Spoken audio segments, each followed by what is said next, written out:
Welcome to all the panelists.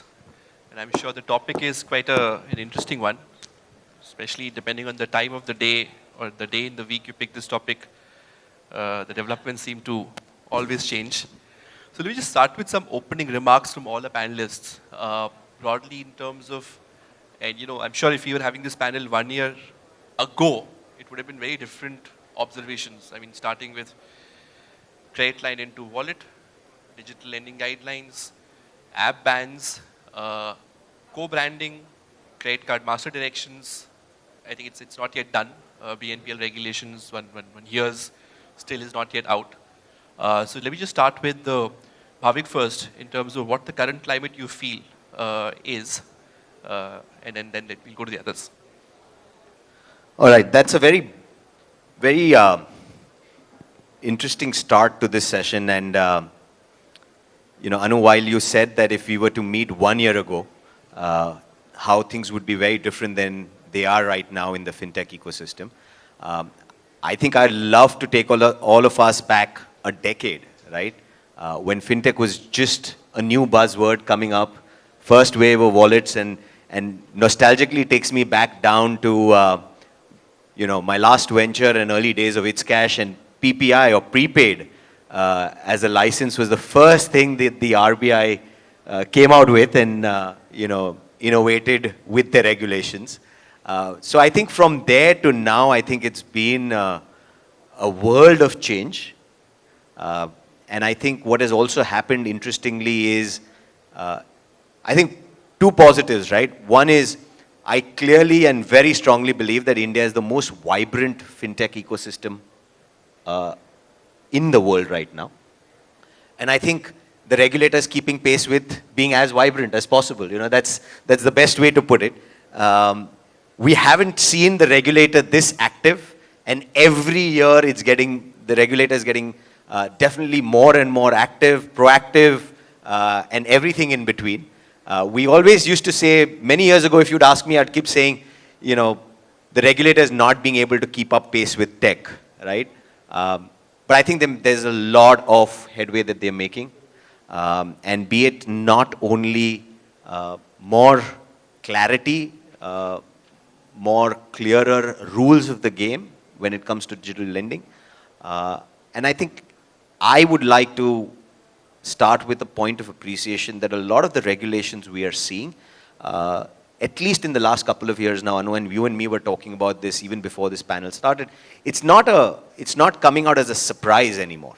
I think there are very clear hints, early papers that come out, a report that comes out, they come out as best practices, as guidelines, and then they are being implemented as law and regulation. So I don't think anything that's happening is very surprising or coming out of the blue without consultation with the industry.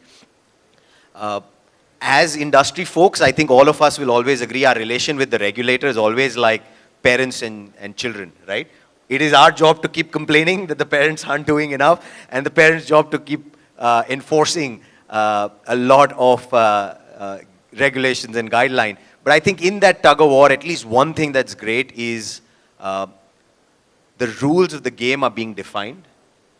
And in some shape or form, it allows the industry and the serious players to be able to differentiate themselves from a lot of clutter, a lot of FOMO that's coming in, not only from an investor perspective, but even from startups and fintech perspective. I think it allows the market to really find its place into who are going to end up being the long-term players and not. And so at least some rules of the games are being defined. And I think we are seeing that across with the digital lending guidelines. I think the hammer on BNPL that came in yesterday, again, I'm sure it was not a surprise for everyone. And also very interesting that the regulator is really putting its might behind saying, doesn't matter how large or small the player is, right? The law is equal for all. And make sure you get your act together and fix things when you give you the time to fix. Otherwise it comes out very hard. So I think a few things are now getting very clear. And I think more and more important for each player to play within certain boundaries of the rule. Bhavik, a lot of good points and many takeaways, segues into the next session before I wrap up this one. Like, for example, Should there be a de minimis? For example, in these digital lending guidelines, it's retail and SME all clubbed together. I mean, the logic says you should treat them differently. Should there be a de minimis, like a scale based? So I'm just putting out sound bites, which we'll come to later. But before that, Sucheta, as a global digital lending player who's seen so much of Africa, so much of US, and now India, how would you peg the, how do I put it, the lack of activity or activity given the digital lending guideline topic in India, especially in the last 18 odd months compared to, I mean, would love to hear what's happening in the world. Yeah. Is this on? Yeah. No, I think it's a great question, Anu. My take genuinely is that our regulator is actually a reasonably good one, even although in the last 24 hours we've all probably, had some sleepless last night. Last night. That was to make our panel, the most viewed, watched. Yeah. So I do think it's a vigilant regulator. They are willing to listen, mostly willing to get into dialogue. They are vigilant on behalf of the consumer, retail consumer, the small consumer, and they're quite forward-looking. So all in all, especially since you asked compared to many other countries in the world, we do actually have a reasonably good regulator, right? But here's where sort of as fintechs, as smaller companies, or as NBFCs, here's where the sort of like the dilemma arises, right? What we saw last night, for example, was that there's one regulator that we all are sort of adhering to, but last night there were 3-4 big entities that kicked into action. And we don't know where what slipped between the cracks, but lots of legitimate businesses in these last 24 hours have, operations have been hurt, business has been impacted. And for us, every day of this flux is massively business impacting. So while there's one regulator and so on, the issue is sometimes between various regulators. Stuff falls between the cracks. Where do you go to? Where do you start as a company, as a fintech? Who do you approach and how do you get a quick resolution? Because the word quick is, I think is imperative. It's relative, what quick is. Yeah. So I would say while it's a good regulator, there are those aspects of our own regulatory scenario which would, make a huge difference if we could make some strides on those fronts. A great point. And actually that ties very well into my question for you, Abhishek, as somebody who is in the business of making tools for dealing with regulations. And I'm conscious we're discussing some of this at the backstage. Are we moving from a bit of a principle-based, I know I'm dropping in a lot of themes, but we will cover probably more streamlined in the next section. Are we moving from a principle-based approach to too much of tick-the-box approach? Because at some level, I think nothing wrong with that. When industries mature, regulations are an arbitrage. It segregates licensed from the unlicensed, cleans up the space. But do you feel industry is mature enough to have so much of prescriptive regulation on digital lending? And also enforcement, that's the other piece. Right. So I don't think in India right now we are quite ready for that kind of prescriptive approach to risk. Simply because the culture, both at the regulatory level and also at the organizational level, is not really that nuanced, that developed.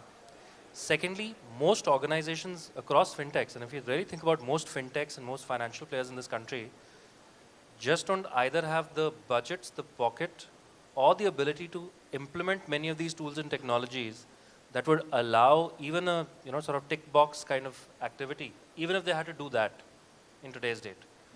That's number two. The third is, when we, to one of the points that is coming in that came up was that our, regulators are almost, or our regulations follow technology because technology is far more advanced. The same is actually even true for risk. The big difference is the knee-jerk reaction of regulators often causes a lot of disruption. And then you don't have the culture often. B, you have to do something. C, you don't have the budgets and access to technology to solve all of those. So when you combine all of that with a prescriptive approach that you have to adhere to A, B, C, and D, it causes mass confusion and mass sort of panic. And I think that, while it's great to have regulation and standardization and technology over the long term because it creates a formal, highly structured, regulated, formal sort of system, I think in the short to medium term, it probably causes a lot of pain. And what we are seeing now, as our fintech space is growing leaps and bounds, is that pain when suddenly the regulator steps in and does something, and we now don't know what. That would be my say. So actually building on all of these points, let me come to Ankita, my fellow attorney. Regulators often get blamed that they don't listen to the industry, right? They aren't participative enough. And bridges, at least in Asian cultures, are not as defined as in the Western cultures, where it is very clear. One day you are in Goldman Sachs, next day you are Fed head. You know, it's very, which makes the pulse easier to read, which here is a cadre based. You know, you join at mid-20, retire at 60 or 62 if you're DG. And same across. So is this firstly a fair, I wouldn't say allocation, but a bit of a crib? The regulators, in your experience of advising clients and dealing with them, are not listening. How receptive have you felt they have been? And if the answer is again no, not a leading you to an answer. If it's yes, of course, it's great.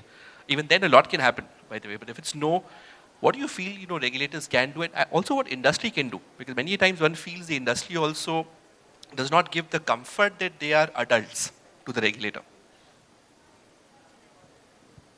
So I slightly disagree with Abhishek when it comes to whether the ecosystem's developed enough to embrace the regulations that the RBI is kind of imposing, right? I think the pace at which the fintech industry has grown in the last few years, and especially digital lending, right? I think in the next 5 to 7 years, it's going to contribute to over 50% of the financial technology sector, just digital lending. The regulator has to keep up with the sheer volumes and transactions in this sector and the practices that kind of crept in when it came to data, when it came to privacy, when it came to recoveries, harassment of borrowers.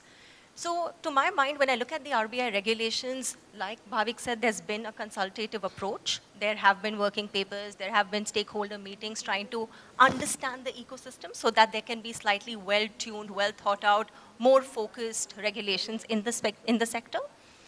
The recent regulations, I know, bring in concepts that India has not kind of grappled with before. Explicit consent to begin with. We are still struggling with a draft personal data protection bill, which doesn't delve into explicit consent in as much detail. But of course, as the bills in a proper and a slightly more detailed shape, it will take effect and specific law will prevail over general. But certain aspects that the regulations intend to kind of address were the need for the moment, were extremely important. I feel what ends up happening in this sector is that very often, financial institutions as well as fintechs do not act as responsibly as they ought to and tend to find loopholes within the system and the regulations to undertake certain products, certain sort of lending, certain sort of transactions, which is where the RBI has to step in, or any other regulator for that matter. So to my mind, I feel the RBI and the other regulators have been consultative. Every time we've written to them, there have been very clear responses. There have been very clear clarifications addressing those queries. The lacuna that exists right now with FLDG and other aspects when it comes to digital lending, to my mind, will be addressed, especially after the stakeholder meetings that have already happened in Jan. Probably taking longer than expected because of the nuances the industry is grappling with. So it will come, but in due course, of course. Great points, Ankita. And with that, let me just, Abhishek, one topic which I'm aware is close to you. How does one build for scale? Because tech as an enabler to handling regulations. I mean, tech has become, unfortunately, a bit of a buzzword in India. I mean, though RBI, I recall, empaneled 6-7 advisors to see AI, ML use cases. But how does one build for scale? How does one use tech to mitigate risk, which in turn can result in a lot of self-regulation as opposed to hard rules which overnight kill business models? Sure. So scale is actually you look at scale in different dimensions. Scale is in doing the same thing repetitively, doing different things efficiently, or doing the same thing efficiently as you move ahead. There there are different dimensions and definitions to scale. And I think where at the core of it, RegTech does very well is the application essentially of data and of processing power to do an activity over and over again, that's one. And two, to provide automated checks and balances and audits to what activities are being done. If I had to apply people to the exact same problem, I would need departments of people to try and do that. What that does is that it means that it's only the big players who are unfortunately complying, because they are the only ones who can have, departments of auditors, departments of people. And the smaller players either get the advantage of non-compliance or get shut down, right? So I'd say RegTech that way is great, as long as the access to RegTech is enabled for the smaller players, right? Because if you're going to build a thriving, and we have a thriving fintech ecosystem, it will mean that you will have fintechs and financial institutions of every hue and color, not just the big marquee names, but even the smaller district level, taluka level, city level, neighborhood level fintechs should have the ability to thrive.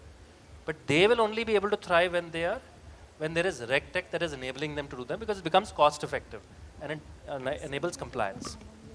So I think that is where scale comes in. One is that. The second way that it helps out is that, let's take the example of AI/ML. It's a very slippery slope, the AI/ML space, because ultimately regulators, what they want, and which is the right thing, is the explainability of what you have done, the auditability of what you have done. Let's take the example of ChatGPT, since it's such a hot topic these days, and so I'm going to use that. I don't think anybody here, including the OpenAI guys, can truly identify why ChatGPT as a language model answered a question in the way that it had, except for saying that they trained it on billions of articles. So using AI and ML at the stage that we are will cause a little bit of a black box problem. And that black box problem is what I think a lot of people are dealing with. So I would say that AI and ML can be enablers, but decision making within RegTech I would still stay away from right now, simply because regulators, you won't be able to explain it to people. So that's number two. And third is, as we grow, as societies grow, you will have an explosion in not just risk, but in the different types of risk. The only way we will be able to adhere to that is if regulators make laws and compliances and people adhere to them. And you can't do that with one or two people audit. You can't do that with one or two sort of internal auditors. There was a time when all you needed was an internal auditor, an external auditor, and you were done. Now you have layers and layers. That cost is prohibitive.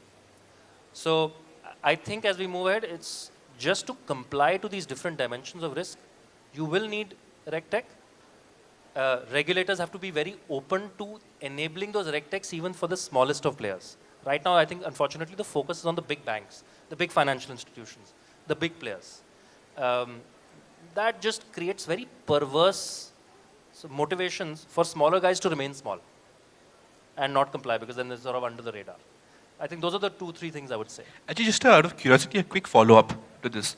When one looks at a MAS or a DOJ or a Fed or Bank of England, is there some tools, given this last point, are there some tools that they are using which we in India as regulate? So I'm aware, for example, SEBI very publicly is using a fair bit of AI/ML surveillance inside a front-running market manipulation, and we are seeing a lot of things becoming scientific, so to speak. They're sharing a lot of data across authorities. But the question is, do you feel there's any different evolution of the global regulators from which we can borrow and maybe implement? Of course, nobody likes to give up authority. That's the underlying worry with this. Honestly, I'd probably say India is a little ahead of many of these countries when it comes to the cultural and organizational and government sort of approach to data and how we process it and how we use it. I think culturally that has been a big change in this country over the last 10-15 years. You'll be surprised if you go to the US. I mean, parts of Europe are definitely now 10 to 15, 20 years behind in many of these areas. But if you were to go to the US, not so much Singapore, which is actually probably one of the few regulators, the MAS would be one of the few regulators that we could actually look up to when it comes to the usability of technology and their ability. But they're also small state at the end of the day. It's not fair. So when you look at the DOJ and all of those, you'll be surprised to know, for example, there is a reason why the CIA has a venture capital fund.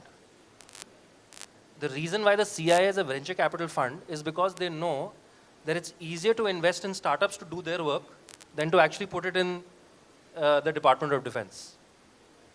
So they are actually going that way. I don't know if suddenly DRDO is going to start investing in startups. I'd love to see that day, but it could happen. You never know. No, not answering the tech part of your question, but you mentioned, along the same lines, you mentioned scale-based. I think that's a very, I love that term, scale-based, right? I think that would also definitely help. We all know how action-packed last year was, right? All of this stuff that came through last year. If it had been nuanced with what's most relevant for the big guys versus what can be lower compliance load for companies that are young, fledgling, or small, right? That would have made a very big difference. Think, for example, as part of the DLWG, the FLDG regulation. Now that can stifle growth and genuinely take away access to credit from a significantly large portion of the population that is truly credit starved, right? Now, RBI's intention is great. They do want to stop the peddling of licenses, renting out of licenses, right? But a nuanced approach saying, is there a category of companies, younger ones probably, who would benefit from the concept of FLDG? Let's put some guardrails around it and allow it to some extent, versus the heavy-handed approach of it is not allowed, period, right? I think you used a very nice term called scale-based. Maybe that's a nice way to think about it. Right? The scale-based, so what regs for what kinds of companies, so that it is truly protective of the consumer's interest. A great point. And let me just come back to you because there are many interesting themes from this. But Bhavik, one topic, and I'll just start by, I was reminded of one former regulator at a panel saying, to a question, what sandbox is 2016, 17 before. And the interesting answer was, besides the answer to the question, why not crypto, to which the answer was, what's wrong with gold? But that's more on a side note. Central bank, since then, the whole litigation on that topic. But sandbox, the answer was, look, we don't want to interfere in any sector. We want players to evolve. And then when we see systemic risk, maturity has come in, then we want to see how to regulate. But what this does is a brush comes out with red, green, yellow paint, and everybody in the industry gets painted without, say, the regulators seeing, oh, you've done well, you seem to be struggling, need to be handled differently. So my question is, especially, I think that's the theme. B2B, B2C, should they have been looked at differently? We again have a very interesting clause, which not many have picked up, data localization. It's come back after the whole battle on DL for 4 years through 11.4, which says every bank NBFC who's offering digital lending via your own apps also, not just LSPs, have to do. So point I'm making is, do you feel there's a segmentation required? And if yes, how? I think, firstly, the best thing I've taken out from today's conversation is Abhishek giving all of us an idea that let's approach the RBI to set up a VC fund. I think I'm definitely taking that one. I think it'll be wonderful if the regulator starts investing in everything. I see Naveen Surya walking out. I'll definitely make sure he leads that one. Or probably Samir and the organizers of this event. I think it'll be a wonderful one. But on a serious note, I know you've touched the most sensitive chord that all of us in the industry have been asking the regulator for across various phases of regulation, right? Not only in digital lending, even in payments. We used to always keep highlighting and bringing that regulations, should be more principle-oriented and not prescriptive, right? I think you briefly touched upon it. We've been consistently saying that please lay out the principles we have to play in. Don't get prescriptive. Or in certain cases, what's even more dangerous for digital lending in the future is the way even pricing was prescribed by the regulator in the payments world. If that starts coming in, I think that's going to be an area we have to avoid letting happen with Either it's with consultation, we have two of you all as lawyers. Please take that as lobbying. Because one is being prescriptive and then the other is really stepping in with pricing in an open market. And that leads to the second ask that all of us as industry have always asked the regulator. And they're listening. But unfortunately, it's not coming out in the guidelines or the regulations that are coming out, which is an understanding or a differentiation between what should be the guidelines for a B2C product versus what should be a guideline for a B2B product. Again, same theme, happened during the world of payments, prepaid for consumers versus prepaid for corporates and enterprise. We know we used to go one layer down and saying, the product is differentiated, there is different bins that the network was providing, be it MasterCard, Visa or RuPay, there was a different bin for consumer prepaid versus enterprise prepaid. Can that be implemented in the regulation as well? And I think the same holds true for even digital lending. The guidelines are very silent and it's painted a brush across all digital lending. But somehow it's very different for business lending and for consumer lending, right? Yes, the RBI has to keep the consumer at the forecenter, the grievance, consumer grievance has to be taken care of.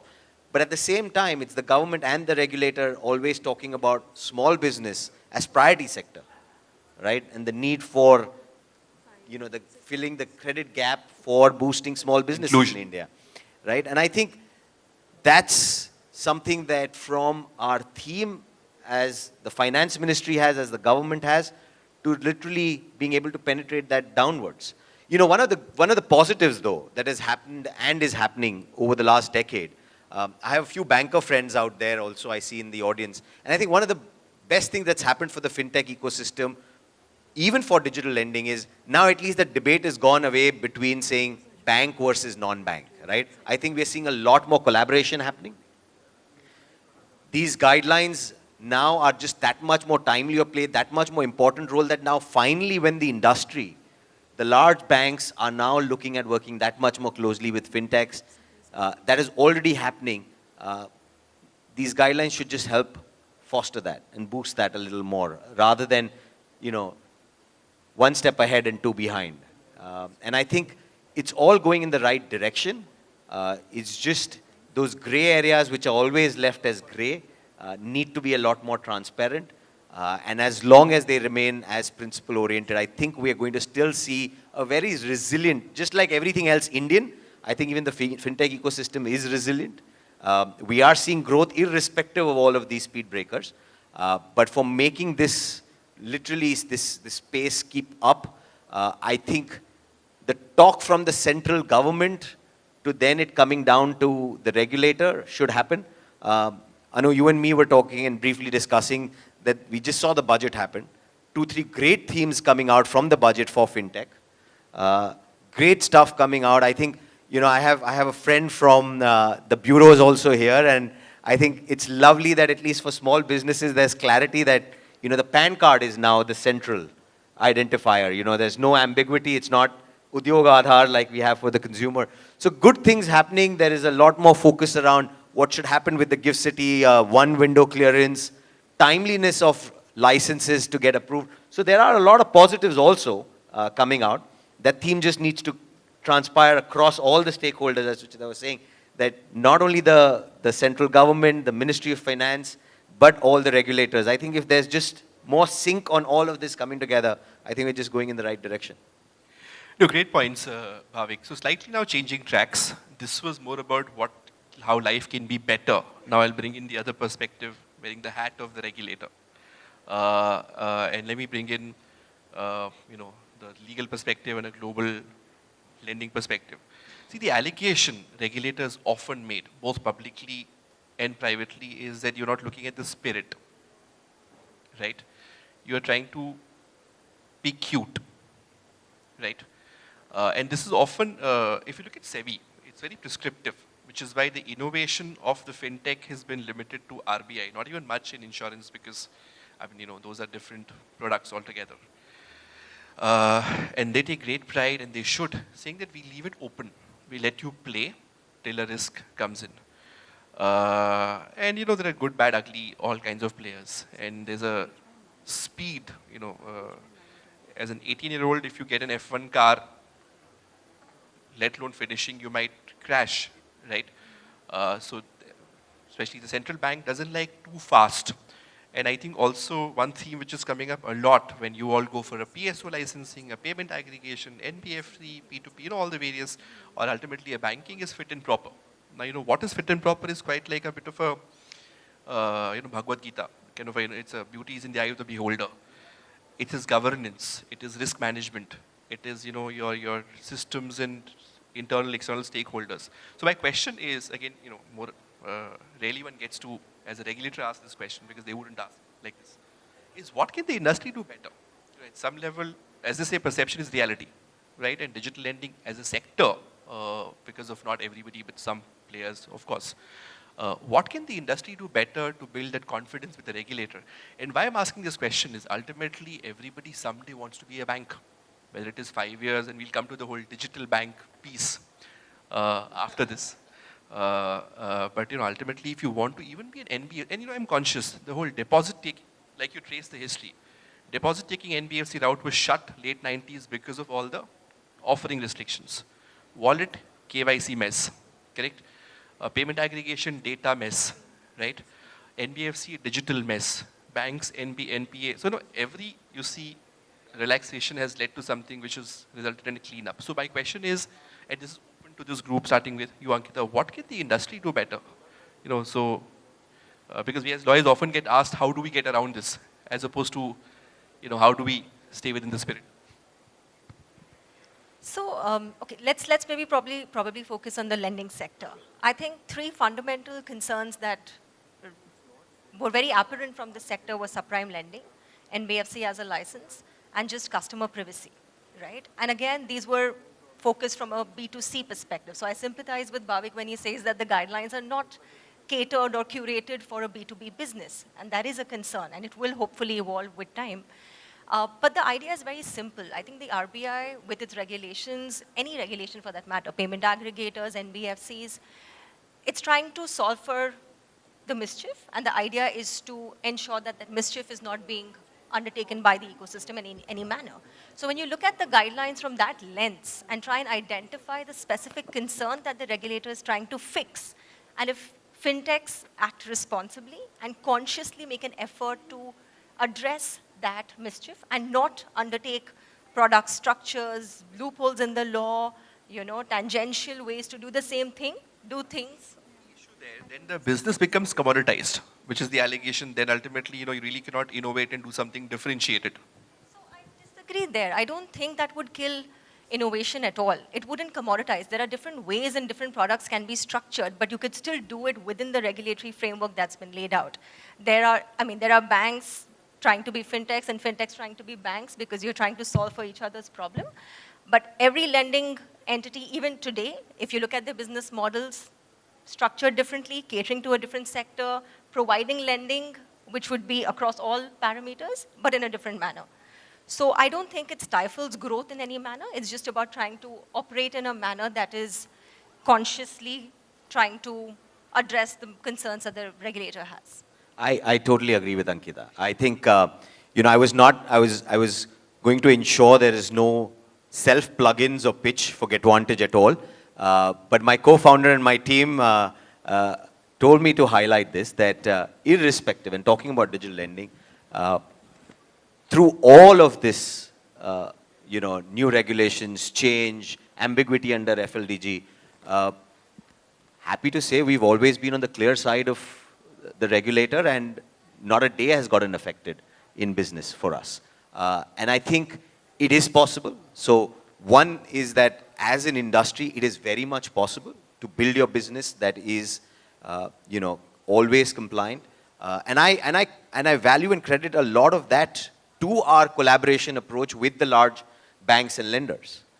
Even today, we are very confident in working with banks, larger NBFCs and lenders, because you build it in the green side of the law at all times.